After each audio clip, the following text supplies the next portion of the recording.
வணக்கம் அன்புள்ளங்களே. தெய்வப் புலவர் திருவள்ளுவர் இயற்றிய திருக்குறள் சிவயோகியின் யோக விளக்க உரை. அறத்துப்பால் அதிகாரம் எண் 5. இல்வாழ்க்கை. இல்வாழ்வான் என்பான் இயல்புடைய மூவர்க்கும் நல்லாற்றின் நின்ற துணை. குடும்பம் நடத்தும் ஒருவன் இயல்பாக மாறிய மூவருக்கும் நல்லது செய்யும் துணையாவான். துறந்தார்க்கும் துவாதவர்க்கும் இறந்தார்க்கும் இல்வாழ்வான் என்பான் துணை. போதும் என்ற நிறைவை அடைந்தவருக்கும் நிறைவு அடையாதவருக்கும் இறந்தவருக்கும் குடும்பத்தானே துணையாவான். தென்புலத்தார் தெய்வம் விருந்தொக்கல் தானென்றாங்கு ஐம்புலத்தாறு ஓம்பல் தலை.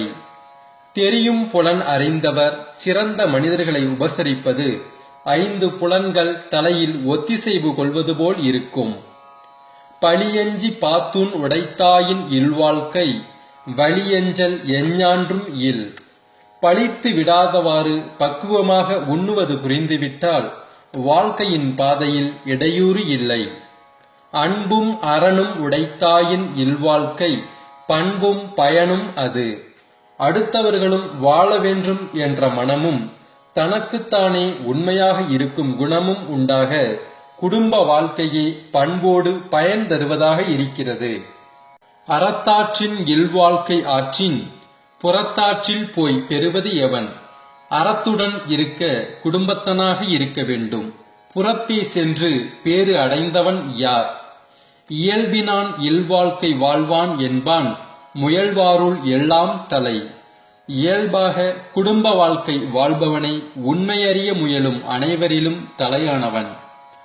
ஆற்றின் ஒழுக்கி அரண் இலக்கா இல்வாழ்க்கை நோற்பாரின் நோன்மை உடைத்து.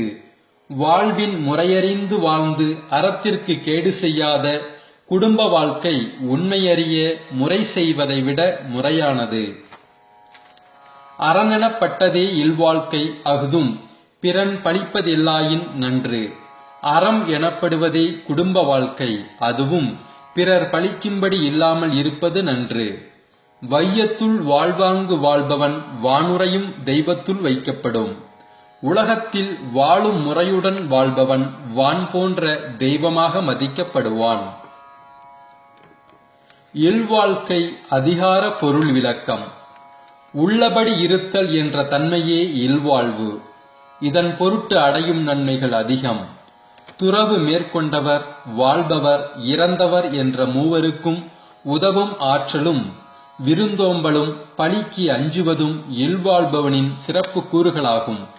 எனவே அன்புடனும் அறமுடனும் நடப்பதே பண்பும் பயனுள்ளதும் ஆகும். குடும்பத்திலிருந்து கற்க முடியாதவர் துறப்பதால் எதையும் கற்க முடியாது. இல்வாழ்வு போன்ற சிறந்த நோன்பு ஏதும் இல்லை. பிறர் பழிக்காதபடி வாழ்வாங்கு வாழ்ந்தால் தெய்வமாகலாம். மதம் மறப்போம், மனிதம் வளர்ப்போம், இறைமை உணர்வோம், இன்பத்தில் திளைப்போம். என்றும் அன்புடன் உங்கள் சிவயோகி.